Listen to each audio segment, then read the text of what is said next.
아브라함이 99세 때 여호와께서 아브라함에게 나타나서 그에게 이르시되 나는 전능한 하나님이라. 너는 내 앞에서 행하여 완전하라. 내가 내 언약을 나와 너 사이에 두어 너를 크게 번성하게 하리라 하시니 아브라함이 엎드렸더니 하나님이 또 그에게 말씀하여 이르시되 보라 내 언약이 너와 함께 있으니 너는 여러 민족의 아버지가 될지라. 이제 후로는 내 이름을 아브라함이라 하지 아니하고 아브라함이라 하리니 이는 내가 너를 여러 민족의 아버지가 되게 함이니라. 내가 너로 심히 번성하게 하리니 내가 내게서 민족들이 나게 하며 왕들이 내게로부터 나오리라. 내가 내 언약을 나와 너 및 내 대대 후손 사이에 세워서 영원한 언약을 삼고 너와 내 후손의 하나님이 되리라.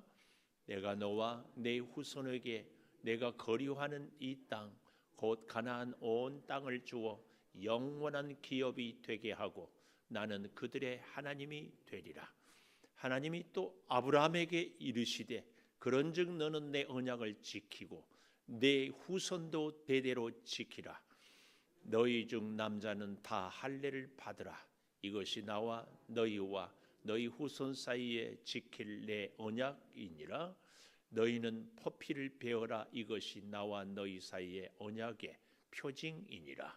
너희의 대대로 모든 남자는 집에서 난 자나 또는 너희 자손이 아니라 이방 사람에게서 돈으로 산 자를 막론하고 난 지 8일 만에 할례를 받을 것이라.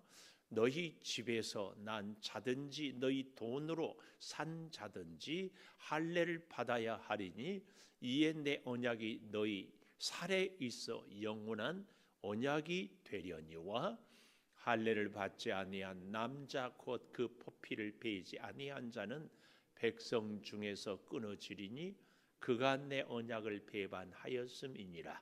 아멘. 오늘도 새벽을 깨우는 은송아, 너는 하나님의 보석이다. 보석이다. 변함없이 새벽 제단을 지키는 목사님은 하나님의 보석입니다. 보석입니다. 이 모든 것이 주님의 은혜입니다. 아멘, 아멘. 제가 이제 아침에 새벽에 4시면은 벨소리 듣고 일어나면 씻고 이렇게 어제 밤에 혹시 누가 문자나 카톡이나 보내지 않았나 이렇게 확인을 해요. 제 스마트폰은 여러분도 그러시겠지만 무음 진동도 벨도 아닌 무음 그런 그냥 여러분도 다 그렇게 하고 지내시죠? 시시때때로 울리니까. 그래서 아침에 일어나 보니까 우리 강욱군 권사님이 어젯밤 1시 반에 한가값을 지불을 했어. 아이고 주여 밤새 잠 못 주무셨네. 네, 그게 걱정이야. 우리 고남영 집사님도 못 주무셔서 늘 수면제를 드시고 하는데 그래서 이제 그것도 기도를 해야 되겠어. 하나님 못 주무신 우리 성도들 잘 주무시게 해주세요. 시편에도 하나님이 그 사랑하는 자에게 잠을 주시는도다 그랬는데 여러분들 잘 주무시기를 축복합니다. 잘 주무시길. 정 안 되면 강 권사님 그냥 성경을 계속 읽으시면 성경 읽으면 잠이 저절로 오지 않나요?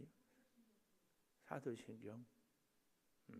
그래요. 하여튼 푹 주무시기를 축원합니다. 푹 주무시. 오늘 제목을 영원한 언약 혹은 내 언약. 내 언약은 영원한 언약이다. 7절에 보면 내가 내 언약을 나와 너 및 내 대대 후손 사이에 세워서 영원한 언약을 삼고 그래서 내 언약은 영원한 언약이다. 그런데요 오늘 본문에 참 여러분 언약은 서로 상호간에 맺은 것을 언약이라고 그랬잖아요.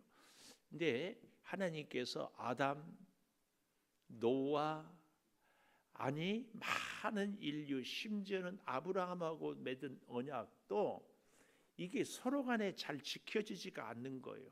좀 더 정확하게 얘기하면 사람하고 언약을 아무리 맺어도 그 언약을 맺은 사람들이 그 언약을 지키지 못하니까 언약이 그만 무효가 되는 거예요. 무효. 하나님이 너무 가슴이 아파서 안 되겠다 해가지고 하나님이 하나님의 이름을 걸고 하나님 혼자서 언약을 세우고 맺고 지키는 거예요. 그래서 그 언약을 오늘 이 창세기 17장은 할례장이라고 그러는데 굉장히 많이 반복되고 있는 것이 내 언약, 내 언약. 한번 펜을 갖고 제가 자꾸 여러분에게 표시하자고 그러잖아요. 펜을 갖고 보십시다. 2절에 보면 내가 내 언약 나오죠. 요 내 언약의 동그라미를 좀 쳐보십시오. 또 4절에도 보면 보라 내 언약, 내 언약.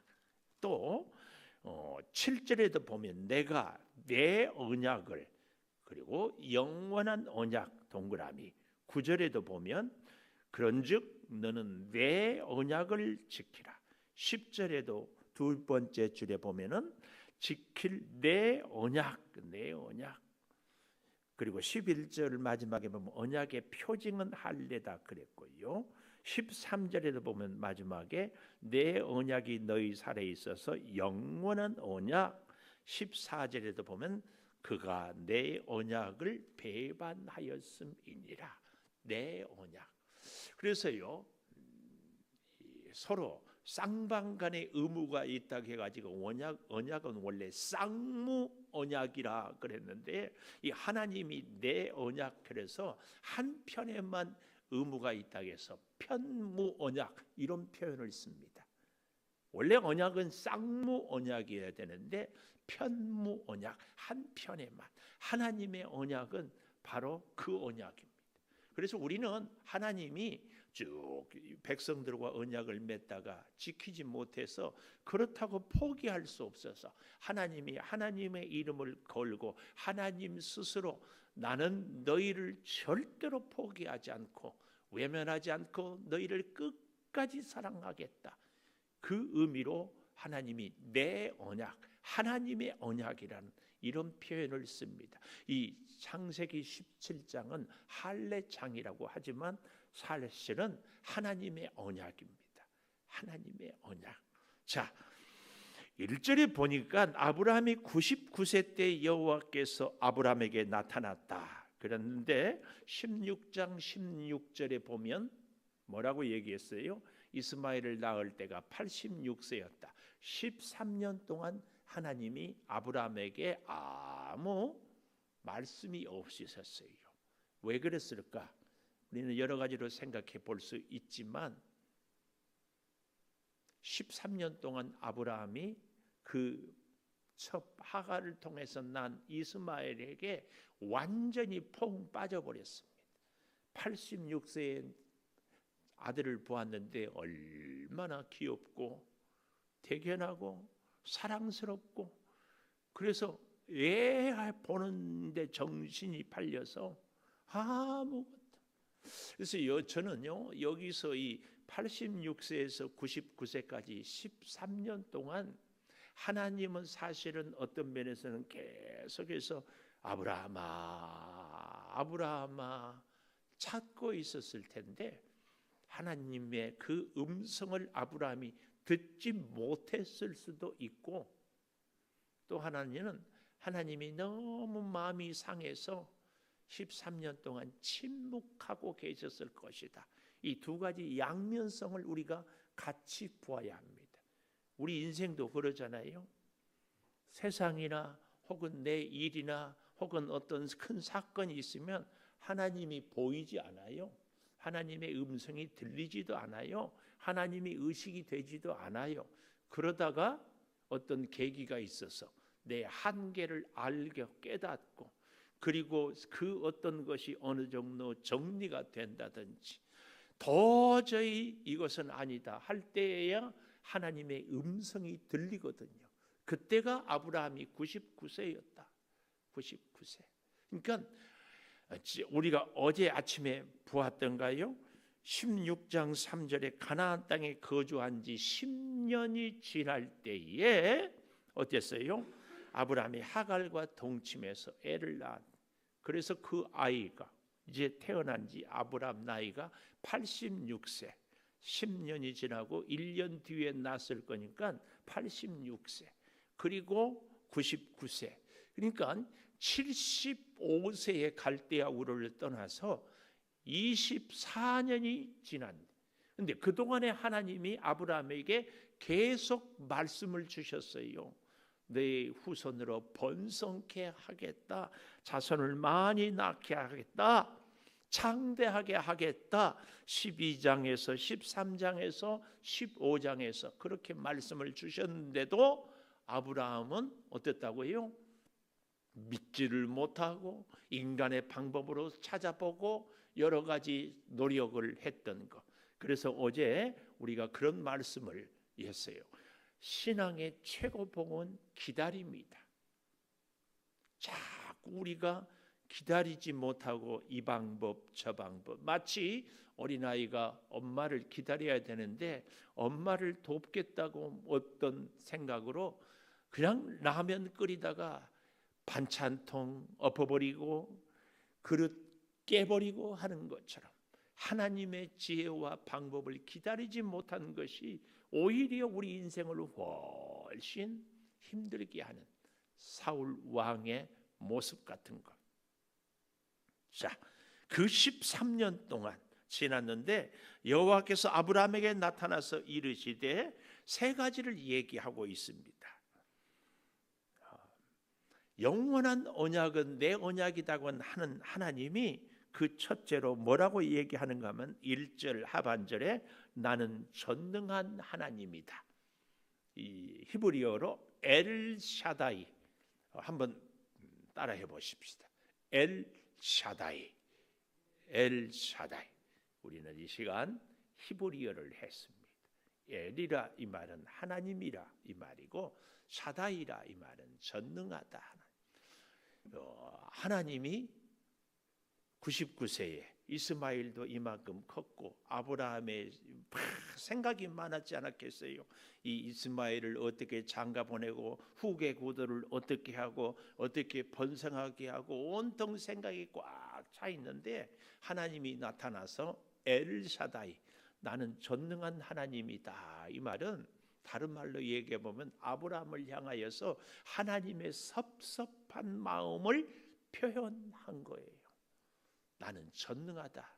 이 말은 아브라함이 자기 생각으로 계산으로 이렇게 하고 있는데 그건 아니고 내가 다시 할 텐데 너 네 방법대로 해놓은 거 이것 때문에 섭섭해. 나는 전능하다. 내가 새롭게 하겠다. 무효 그 얘기입니다. 그 얘기. 전능하다 이 말은요, 하나님은 기르시는 양육하시는 분이다. 하나님이 완전하게 양육하시는 분이다. 또 하나님은 하나님의 계획대로 가르치시는 혹은 가득 채우는 분이다. 하나님의 계획이 가득 채우시는 분. 하나님은 또한 능력을 주시는 하나님. 내게 능력 주시는 자 안에서 내가 모든 것을 할 수 있다. 이런 의미가 담긴 말씀이 엘 샤다이, 전능하신 하나님이다. 나는 네가 나이 들거나 네가 힘이 없거나 네가 가나안 땅에 살거나 이런 모든 것을 다 뛰어넘은 전능한 하나님. 그래서 우리가 사도신경으로 고백할 때도 나는 천지를 만드신 전능하신 하나님을 믿습니다 할 때에 오늘 내 삶에 여러 가지 어려운 문제가 있고 해결의 길이 보이지 않고 정말 감당할 수 없는데 전능하신 하나님, 그 하나님을 믿고 기다리는 거죠. 기다려. 이 전능한 하나님이다 하는 의미를 우리가 기억해야 되고, 두 번째로는요 이렇게 얘기합니다. 내 앞에서 행하여 완전하라. 내 앞에서, 이 말은요 라틴어로 코람데오, 혹시 들어보지 않았어요? 코람데오, 하나님 앞에서. 우리가 신학교 가면은 늘 수없이 쓰는 말이 코람데오, 하나님 앞에서. 하나님 앞에서. 이 코람데오란 이 말이요 참 우리에게 가슴 깊이 와닿는데요, 사도행전에도 보면은 베드로와 요한이 기탄 없이 복음을 전하고 말씀을 증거하는데 사람들이 이상하게 어떻게 저럴 수 있느냐, 그리고 복음을 못 전하게 해요. 그때 베드로가 하는 말입니다. 하나님 앞에서 너희 말을 듣는 것이 옳은지 하나님의 말씀을 듣는 것이 옳은지 판단해 보라. 나는 하나님의 말씀을 전하지 않을 수 없다 할 때에 하나님 앞에서 코람데오. 여러분, 우리의 남은 여생이 꼭 하나님 앞에서 살아갈 수 있기를 축복합니다. 일을 할 때에도, 어디를 갈 때에도, 무언가 계획을 세울 때에도, 힘들 때에도 하나님 앞에서, 하나님 앞에서. 우리가 직분을 감당할 때도, 사명을 감당할 때도 하나님 앞에서. 이 얘기는 너무 귀합니다. 하나님 앞에서. 하나님 앞에서 행하여 완전하라. 사도행전 4장 19절에 이 코람데오, 오늘은 엘샤다이란 말하고 코람데오라는 말을 좀 썼는데 꼭 기억해 보시고, 세 번째로는 2절에 보면은 내가 내 언약을 나와 너 사이에 두어 너를 크게 번성하게 하리라. 너를 크게 번성하게 하리라. 이 세 가지 말씀을 하고 계십니다. 아브라함이 자기의 계산으로, 생각으로 다 뭔가를 할 때에 하나님이 첫째로 나는 전능한 하나님이다. 두 번째로 코람데오, 내 앞에서 완전하라. 세 번째, 내가 너와 후손으로 번성하게 하겠다. 그 말씀입니다. 그런데요, 우리가 이 말씀들을 조금만 더 생각해 보면 내 앞에서 행하여 완전하라. 이 완전하라 이 말은 퍼펙트하다, 혹은 하나님의 말씀으로 100% 순종하고 살아라, 이렇게 우리가 생각할 수도 있지만 아니에요. 행하여 완전하라 이 말의 의미는요, 다른 의미가 아니라 하나님 앞에 완전히 들어가라, 하나님만 온전히 의지해라. 둘째 아들이 아버지 집을 나갔잖아요. 자기 재산을 다 팔아서 허랑방탕하고 고생하다가 주염 열매를 먹다가 다시 아버지 집으로 돌아오잖아요. 돌아오는 그 아들, 그것을 완전하다고, 하나님만 전적으로 의지하는 것, 이 모습이 완전하다 이 모습입니다. 또 이 완전하다 이 말씀의 의미는요, 걸어 다닌다 그 말씀입니다. 그래서요, 하나님 앞에서 하나님만 의지하고 살아가는 모습이 완전한 모습이에요. 인간의 계산, 노력 절대 아니다, 이것을 가르쳐 주고 있습니다. 심지어요, 이 완전한 말은요, 하나님께 묶여라. 묶어놓으면 꼼짝 못하잖아요. 강아지를 이렇게 목도리를 해놓으면 더 이상 나갈 수 없잖아요. 꼼짝 못하는, 이것이 바로 완전하다. 그래서 우리의 모든 노력과 방법과 수단을 다 포기하는 모습이 완전하다. 그럴 때에 크게 번성하게 될 것이다, 그 말씀입니다. 창세기 12장에서도 13장에서도 뒤에 보면은 22장에 가서도 이렇게 말씀을 주고 있습니다. 그러면서요, 이렇게 전능한 하나님 앞에서 완전하게 할 때에 이 말씀을 듣는 아브라함의 자세가, 여기 3절에 보니까 아브라함이 엎드렸다, 말씀을 듣는 자세가 참 귀하고 겸손하지요. 엎드렸어요. 저와 여러분도 하나님 앞에 엎드리기를. 그래서 그런 말씀 제가 늘 드리잖아요. 하나님 앞에 엎드리면 사람들 앞에 설 수 있고, 하나님 앞에 엎드리지 않으면 사람들한테. 그래서 하나님께 무릎을 꿇으면 사람들에게 당당하고, 하나님 앞에서 무릎 꿇지 않으면 사람들에게 무릎을 꿇을 수밖에 없게 된다.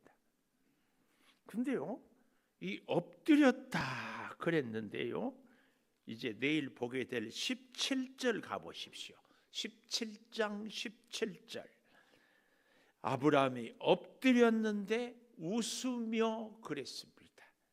웃으며 마음속으로 이르되 100세 된 사람이 어찌 자식을 낳을까? 사라는 90세니 어찌 출산하리요 하고 아브라함이 이에 하나님께 아뢰되 이스마엘이나 하나님 앞에 살기를 원하나이다. 이게 엎드리기는 했는데 속으로 웃었어요. 이 웃음은 좋아서 웃는 웃음이 아니라 어처구니 없는 비웃는 웃음이에요. 그 웃음. 그리고 하는 말이 뭐예요? 이스마엘이나 살게 해주세요. 아이고 하나님, 그냥 현실을 좀 보세요. 우리의 믿음 생활도 이런 때가 참 많지 않습니까? 뇌가 이해가 되고 내가 경험이 되고 내가 아하 그렇구나 이 정도 안에서 해야지 터무니없는 그 모습이 지금 아브라함의 모습입니다. 엎드리기는 했지만 진심으로 하나님께 다 맡기고 의지하는 것이 아니에요. 이 모습이 바로 그러니까 하나님이 하나님 앞에서 완전하라 했는데도 지금 아브라함은 그렇지 못한 모습이에요. 이 아브라함의 모습이 꼭 여기 서 있는 저와 여러분의 모습이다. 기도하고 있어도 의심이 되고 하나님 앞에 엎드렸어도 믿어지지 않고 그렇지 않나요? 예, 그런 아브라함에게 하나님이 주시는 말씀 두 번째, 아브라함이 아니라 아브라함 아니고 아브라함. 두 번째 이름을 바꿔요. 이름을 5절에 보십시오. 이제 후로는 내 이름을 아브라함이라 하지 아니하고 아브라함이라 하리니 그랬어요.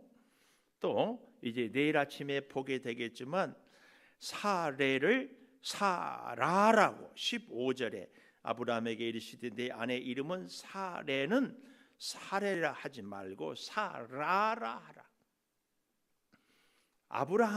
아브람 세 글자. 아브람은 뜻이 뭐예요? 존귀한 자. 사레는 공주. 근데 아브라함은 여러 나라의 아버지, 혹은 옛 성경에는 열국의 아버지. 오늘 여기 4절 하반절에 여러 민족의 아버지. 또 사레는 공주. 그런데 사라는 많은 여러 민족의 어머니. 여기에 굉장한 의미가 있어요. 여러분, 우리가 믿음 생활을 하는데 사실은 우리가 다 사레가 되고 싶고 아브람이 되고 싶어요.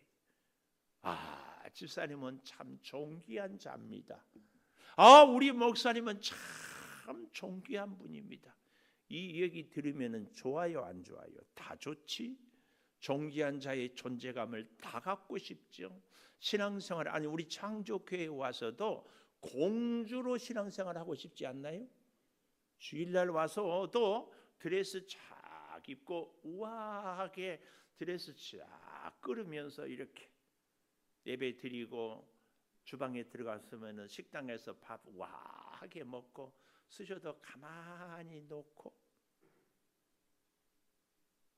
그리고 차에 또 타면은 그것도 핸들 잡는 운전대가 아니라 뒷좌석에 타면은 기사가 쫙 모시고 가고.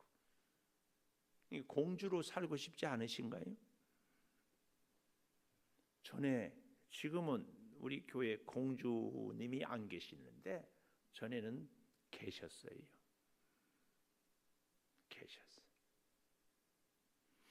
공주로 사는 것은 내 소망입니다.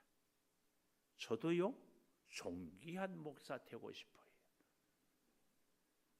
존귀한 장로님, 야, 우리 장로님 정말 귀해요. 그 얘기 듣고 싶지 않으세요?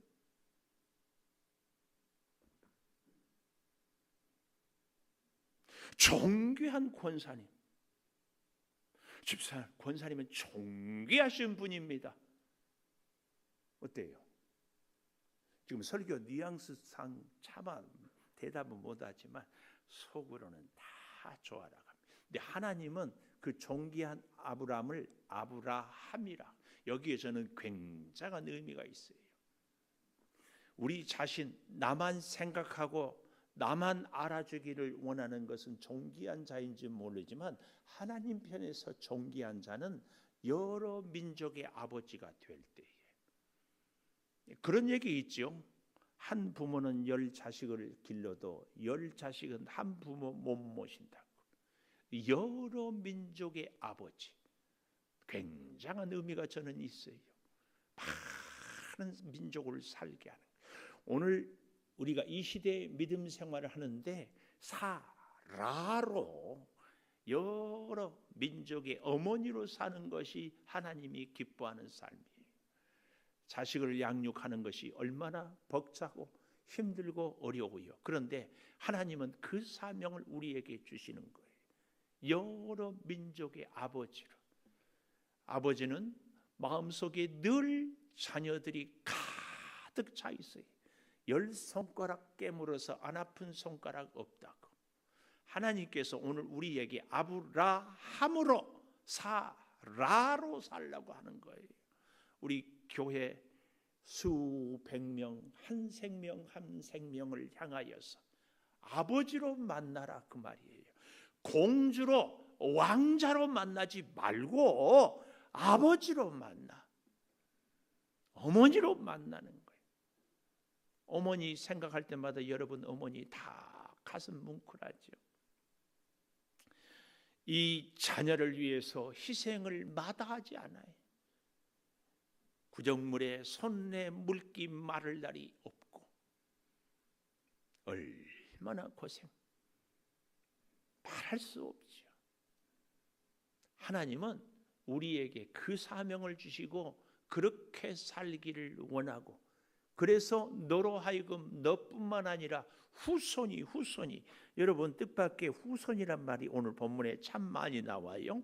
7절에 보면은 내가 내 언약을 나와 너 및 내 대대 후손 사이에 세워서 영원한 언약을 삼고 너와 내 후손의 하나님이 되리라. 8절 내가 너와 내 후손에게 네가 거류하는 이 땅에 영원한 기업이 되게 하고, 10절 너희 중 남자는 다 할례를 받으라. 이것이 나와 너희와 너희 후손 사이에 지킬 내 언약이다. 우리가 아브라함이 되고 우리가 사라가 될 때에 우리의 후손이 복을 받아요. 우리의 후손에게도 하나님의 언약을 지켜주시는 겁니다. 사라가 됩시다. 아멘 해야 돼. 다시 여자분들만 사라가 됩시다. 우리 남자분들 아브라함이 됩시다. 아멘. 아브라함. 세 번째, 오늘 본문에 보면은 할례를 받으라. 10절에 보십시오. 너희 중 남자는 다 할례를 받으라.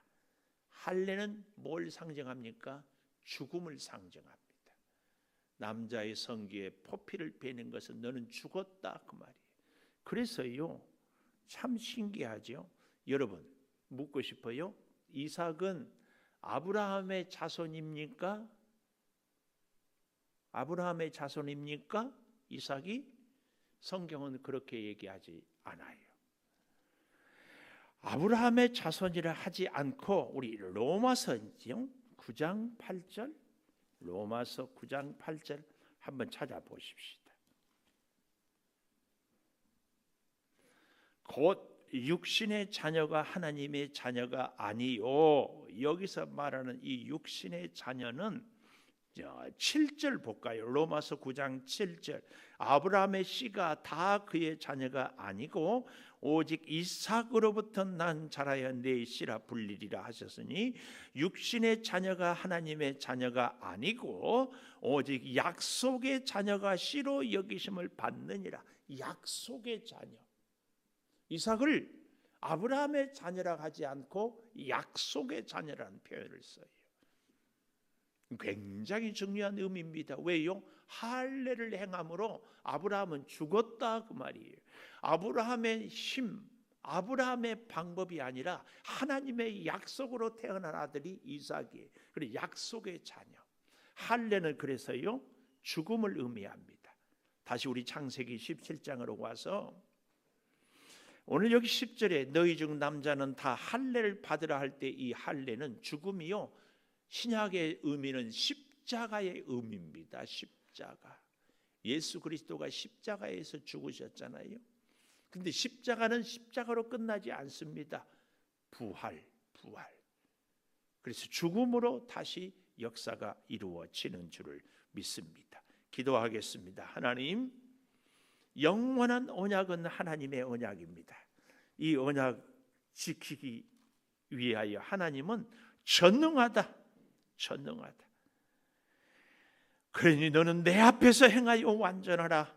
내가 너를 번성하게 하리라 말씀을 주셨습니다. 아버지, 이 약속 앞에 우리가 아브라함이 아니고 아브라함으로, 사레가 아니고 사라로 이 많은 민족의 아버지 어머니로 살게 하여 주셔서 이제는 더 이상 우리의 방법이 아니라 할례 받음으로 나는 죽고 약속만이 내 인생에 남아있는 약속의 사람, 약속의 자녀 되게 하여 주시옵소서.